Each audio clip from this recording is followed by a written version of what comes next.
बोली वृंदावन बिहारी लाल की। आज शंकर जी के बारात जाई, आई जितना देवता लोग बा, जितना देवता लोग का मंडली बा, ये लोग सब लोग आपन आपन सजावट करता कि आज शंकर जी के बाराती जाए के बा। इतना बढ़िया गहना पहनी, इतना बढ़िया अपन सवारी सजाई कि वो गईला के बाद हिमाचल प्रदेश के सब लोग हमरे के देखे जे हाँ तो बारात में इहे एक नंबर आइल बा। देवता लोग अपन अपन सजावट करता बारात जाए के बता। आज हमने शंकर जी के बियाह बा, शंकर जी के वो शंकर जी के सजावट के फेर में केहू नहीं खेला गोल कि तनी दुल्हो के फेसियल होई कि ना होई। शंकर जी के लगे दुइये जना बाड़े, शंकर जी के लगे दुइये जना बाड़े, एगो भृंगी जे बानर हो, एगो नंदी जे बोयल हो। जेकर बियाह बा ओकरा लगे एगो बानर एगो बोयल दू जना बाड़े। आ देवता लोग के सजावट होता, आ शंकर जी के बियाह बा इनकरा सजावट के फेर में केहू नहीं खेला गया। तो जिन बनरू रहले बनरू उस शंकर जी से कहले कि ए बाबा बियाह बा राउर सजावट होता देवता लोग के, रउआ फेसियल के तो फेर में केहू लागले नहीं खे। रउआ कहती नु, रउआ कहती तो रउआ के हमनिए के दोनों जना मिल के सजा देती सो, हमनिए के दू जना मिल के सजा देती सो। हमनी के तया ना सदा देव सनु कि ओइजा देखर निहार के धर निहार लाग जाइए कि अब छोड़ दे रहे तो मत देखो। शंकर जी कहनी कि तका करे के बा सजाइए दलो, सजाइए दलो। तब रउए लो बताई ये देवता जेकरा के एगो बोयल आ एगो बानर दू जना मिल के दुल्हा बनई है, कितना देखनऊ दुल्हा बनई है न रउए लो अंदाज लगा।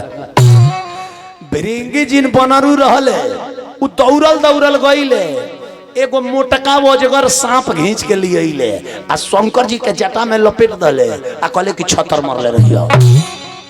आ तब कहले भृंगी की तनी देखे बाबा हई इमरजेंसी में मऊर कैसन का हई मऊर। शंकर जी कहने की त मऊर बा जे सठी ओकर कौर लग जाइयो।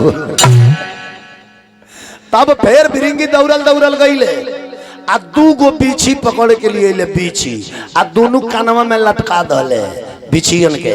आ तब कहता रे बाबा देखी तो इमरजेंसी में कुंडल कैसन का है कुंडल। शंकर जी कहने की तो कुंडल बा जे लोढ़ा लेके परिचय आई उ हर काहे रही कि कहीं कुंडलवा में हाथ मत सट जावे दादा ना तो देहिया गिन गिन जाए। अब बसा बैल करे कि ये बाबा खाली है बनरुए सजाई है हम ना सजाए, एक कहती तो तनी हम सजा देती। शंकर जी कहनी का करे के तू सजा लो। अब बासहा बोल दौड़ल दौड़ल गईले आ मरघट में से जरल चीता के राखी उठा के लिए आ शंकर जी के भर दे पोत के उजरे उजर भभुक्का बना दले। कल देखी तो पानी में देखी तो कहीं सजावट में कमी नहीं कनु। शंकर जी जब पानी में अपन रूप देखनी हई खतरनाक सजावट, शंकर जी ठठा मार के हंसनी हाँ तो गजब सजौल। देवता लोग बढ़िया बढ़िया ड्रेस पहनता कि वो गईला पर लोग हमरा के देखी, लोग हमरा के देखी, लोग हमरा के देखी, लेकिन तू लोग ऐसा ना हमरा के सजा दिले बड़ा। वो गईला के बाद केहू के केहू ना देखी, सब लोग हमरे के देखी, सब लोग हमरे के देखी। हाँ अरे कोनो बारात में सब है कोट पैंट टाई अला होक है तो केहू की और केहू ना ताकि केहू से केहू कम नहीं के। आ ओही में यदि एगो फाटल कुर्ता पैजामा वाला ढुक जा तो पूरा पूरा कोट पैंट वाला ओकरे तक जे ई कौन हो जे वीआईपी मंडली में ढुकल बा। अब शंकर जी के सजावट भइल ए जे मानस में गोस्वामी जी चौपाई लिखले बनी का अरे शिव हे शंभो गाड़ा करहे सिंगारा, शिव हे शंभो गाड़ा करहे सिंगारा। ए जाता मुकुट आही मोर सवारा। ताली बजा ताली बजा मुकुट आही मोर सवारा। देखी गोस्वामी जी का लिखनी चौपाई में शिव ही शंभु गौड़ करही सिंगारा। सिंगार नहीं लिखले सिंगारा लिखले बने। काहे सिंगारा लिखले बानी जी? सिंगार काहे ना लिखली? तो काहे ना सिंगारा लिखी जी?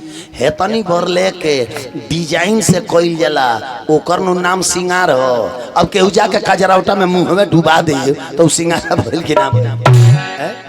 विचार करी ए बारे का माई बहन लो सिंगार करता, पहले कई बुढ़िया का किलो सिंगारा करत रहे। ए बारे इतना ना एसीएल फेसियल चलल बा कि अगर ट्रेन बा 10 बजे और वह 9 बजे अपना मेहरारू से कह दी कि तैयार हो जा 10 बजे ट्रेन धरे का वह ना तैयार हुए के एसीएल फेसियल मिलवले 10:30 बजा दिए घर हवे तले ट्रेन पास कर जा। अब पहले के बुढ़िया शॉर्ट कट में सिंगार करत रही है जा। बुढ़ियो घास पीटा तारी जब बुढ़ऊ कहें का मेला ना चलल जाए कहीं बक काहे ना चलल जाए जी रही तैयार होके जाओ तनी। बुढ़ियो जाइए हाथ धोइए गोड़ धोइए एक बेर काजर आ एक पसर पाउडर लिए सूखल भर मुँह पोत लिए आ एक बेर काजरावटा में अंगूठा डुबोई है आ दोनों बगल लेके काजर खींच ली चली मेरा घूमी आओ। जब जे अंगूठा से काजर करी है नो हम बुझाई जे केहू के खेत रजिस्ट्री भइल बा ओखिए पर ठेपा दिए। प्रेम से भली वृंदावन बिहारी लाल की। अब शंकर जी के सजावट हो जब सजावट हो गई तब देवता लोग के अगुवान विष्णु भगवान रहे। देवता लोग के अगुवान विष्णु भगवान रहे। विष्णु भगवान सब देवता लोग के लेके कनी के सुना लो चलो लो देखल जाओ कि दुल्हा तैयार भइल बड़े कि ना चल जाओ। अब सब देवता लोग शंकर जी के लगे जाई आई जब शंकर जी के खतरनाक सजावट देखल लो है विष्णु जी करी हाई ला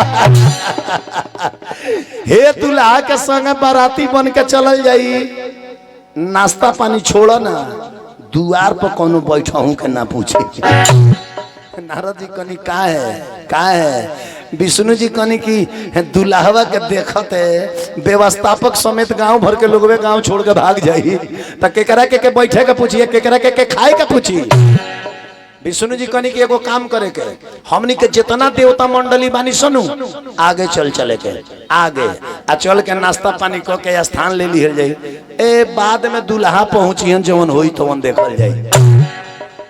विष्णु भगवान सब देवता लोग का मंडली लेके आगे चल गई नहीं आगे वही बेरा के नियम बनाओ कि आज भी केहू के बेटा के बारात जलानो तब बाराती लोग आगे रहेला आ दुल्हा के गाड़ी पाछे रहेला आ उहे के उमर जला तो अर्थी आगे रहेला आ बाराती लोग पाछे रहेला।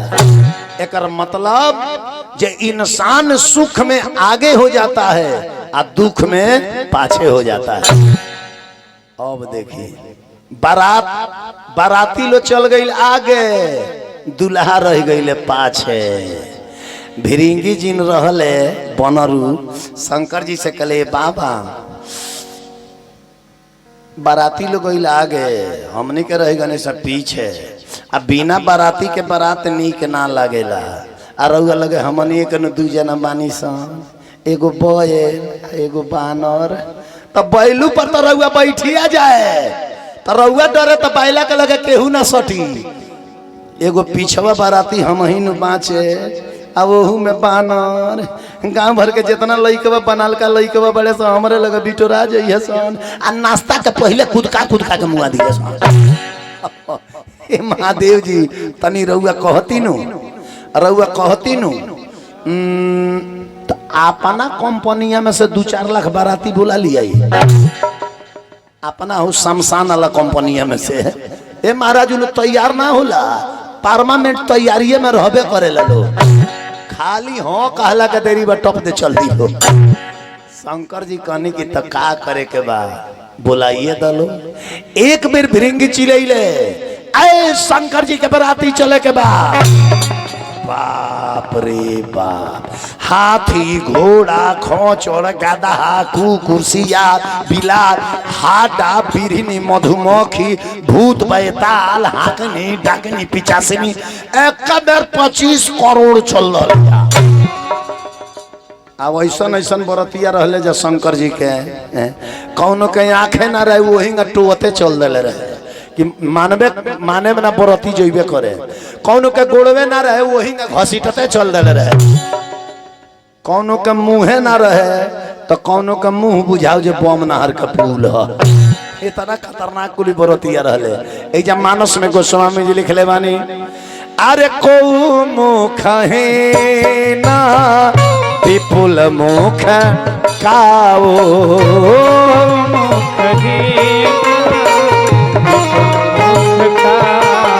हे बिनु कर पद को बहु पद पाहो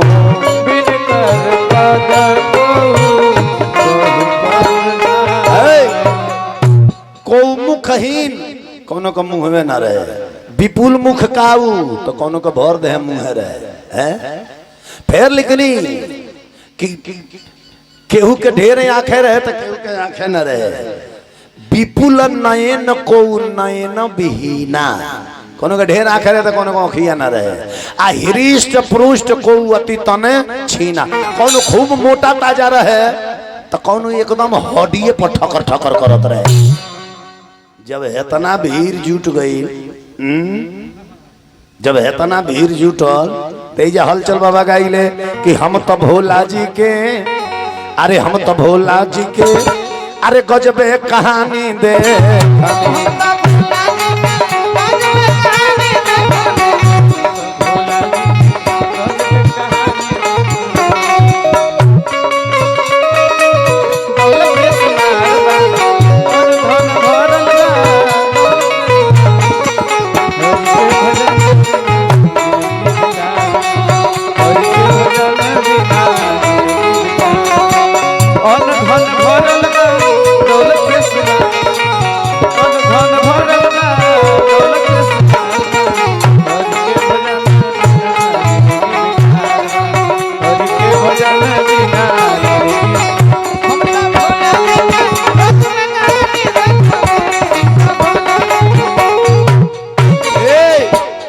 कमर में मिर्गा के छाला बाबा हवन बैल वाला, तो देहिया पर धूप लागे बहुत परेशानी दे, देहिया पर धूप लागे बहुत परेशानी दे।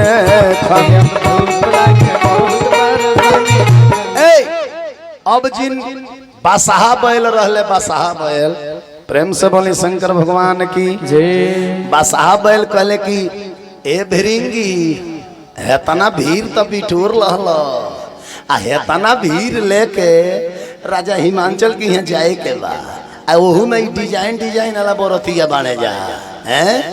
आ कहीं आगे कोनो गांव में बारात निकलत होखे हैं, आ कहीं आगे रोड पर जाम लागल होखे, आ जब आगे रोड पर जाम लागल हो ई जाम लेके पहुँचब तो जाम में जाम टकराई नु, पता चली जे 15 दिन बाद बारात हो पहुँचल बा। एगो काम करो, बारात के आगे आगे वैसन बरतिया लगा दो कि आगे कोनो गांव में जाम लागल होखे नु तो खाली ये लोग पहुँचे तले जाम अपने मन खाली हो जाओ।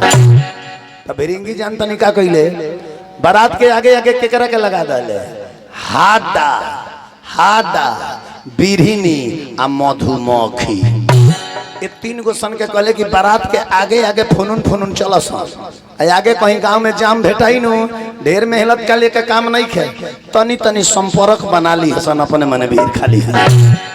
अब शंकर जी के बारात चलो आ 25 करोड़ बरतिया लो चलो तो धरती में के गर्दा आसमान में उड़ गई।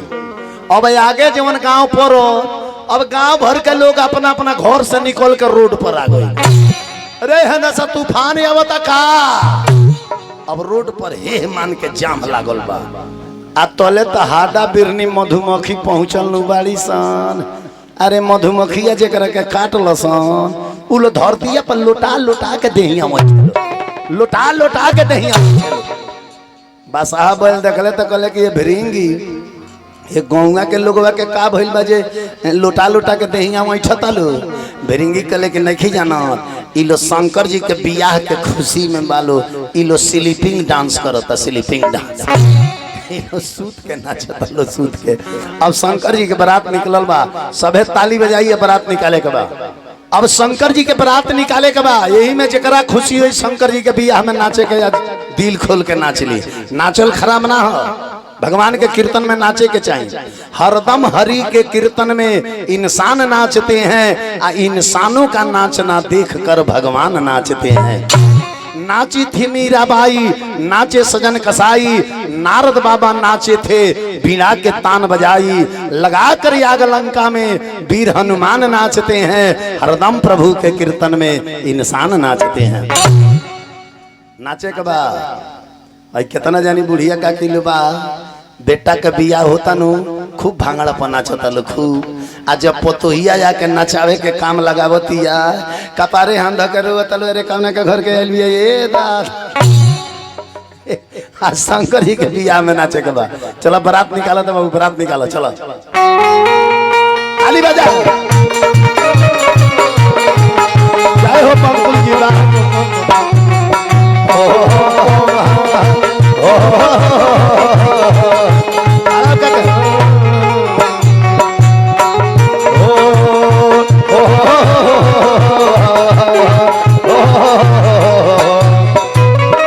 सोनाला पूरा से भैले सोनरिया भैया ले भैले सोनावा बे सही खड़ा हो जाएगा खड़ा हो जाएगा।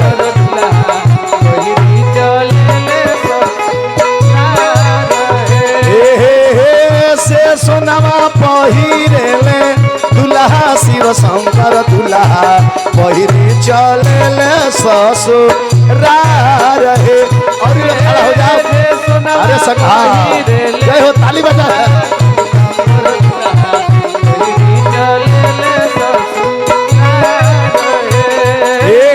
सासू या नारी पूछे सरहज दुलारी पूछे रुकी बाबू आजू के रात हे।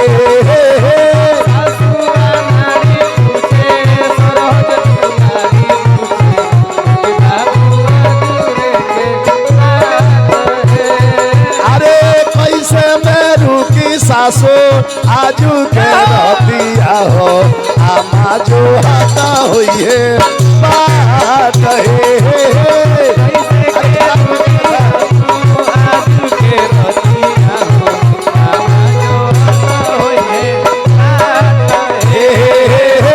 पतिया जो हाथा हुई है छतिया फाटत हुई है नैना से गिरत हुई है लो रहे।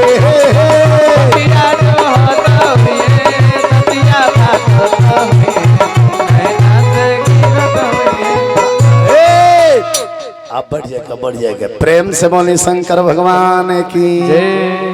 इंसान के दिल में जब खुशी या भक्ति जागेला नो तो भक्ति में इंसान झूमे लगेला है। प्रेम से बोले आज के समय या की। अब शंकर जी के बारात निकलल, ध्यान दी हमारा बतिया पर। शंकर जी के बारात अभी रास्ते में बचा तल विष्णु भगवान समस्त देवता लोग के मंडली लेके राजा हिमांचल के यहाँ पहुंच गए। ध्यान दे हमारा बात पर। शंकर जी के बारात रास्ते में बा तले विष्णु भगवान देवता लोग के मंडली लेके पहुंच गए।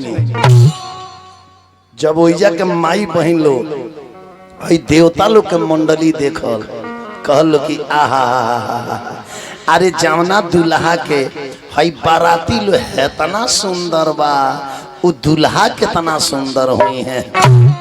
एगो बुढ़िया का के या के विष्णु जी से कहली बताई जवना दुल्हा के बाराती लो है तना सुंदर बा उ दुल्हा कितना सुंदर हुई है। विष्णु जी कहीं घबरेला के काम नहीं खे थोड़ी देर में पहुंच ही अल्लाह बारे बुझा जाये कितना देखना को बारे विचार कर। तले शंकर जी के बारात राजा हिमांचल के नगर में पहुंचल। जब नगर में पहुंचल तो एगो छोटहने लड़का रहे। छोटहने लड़का उ सांझ भइला सुतल रहे। सांझ भइला सुतल रहे ओकर माई जगौली करी के राय सब लोग गइल बा गौरा के बारात देखे सुतल बाड़े जो गौरा के बारात देखे जो लइकवा भंगवाइल उठल अखिया मिस्ते दौड़ल गइल शंकर जी के बारात देख आ सनसनाइले शंकर जी के लगवे पहुंच गई। आ जब पूरा आंख खोलल आ शंकर जी के गर्दन में के जब मोटका सांप देखल जितना रेस में गई रहे ओकरा ले दुगुना रेस में पीछे पड़े भागल बा आया के अपने माइये के गोदिया में गिर गई। ओकर माई के लिखा है बाबू बारात ना देखला लइकवा कलस रे माई अब हम मुँह लइकवा का हम ही ना मुँह गाँव भर का लोग मुँह रे ऊ का भइल बा तो लइकवा कहता अरे पर बौरा हवा दुल्हवा बैल पर सवार बारे माई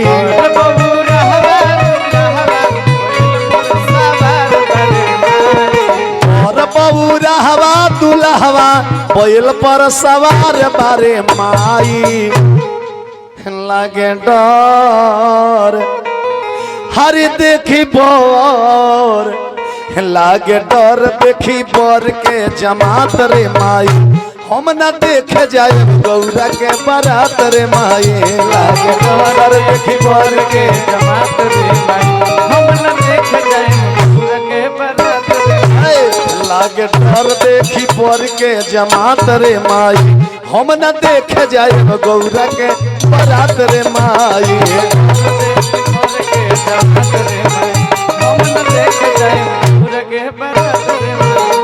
अरे पर बौरा हवा दुल्हवा बैल पर सवार बारे माई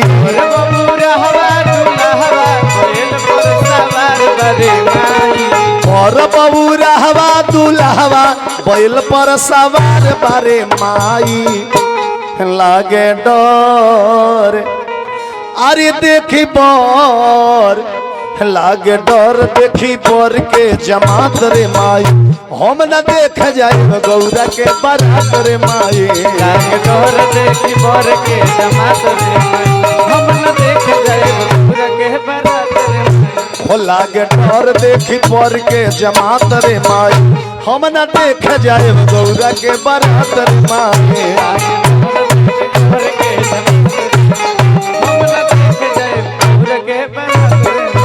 लइकवा कलश की रे बारात हो भूत पैताल ओई में बनले नचनिया दुल्हा के मुड़िया से गिरता पनिया भूत पैताल ओई में बनले नचनिया से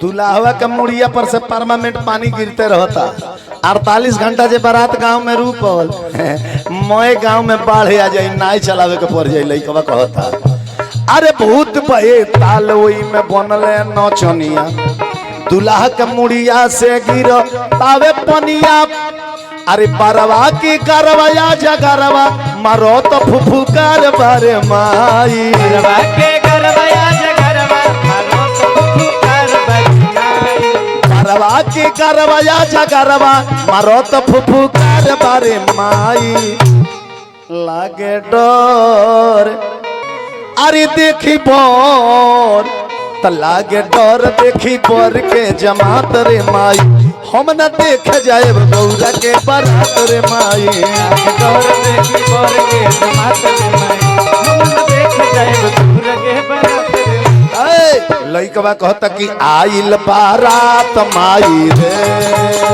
आइल बारात माई रे ओई भूतवन के जमात माई रे भूतवन के जमात माई रे गौआ के लोग अरे ई है बोले हो तो जैसे जे लय में बांसहवा डोले वो सही दूल्हा डोले हो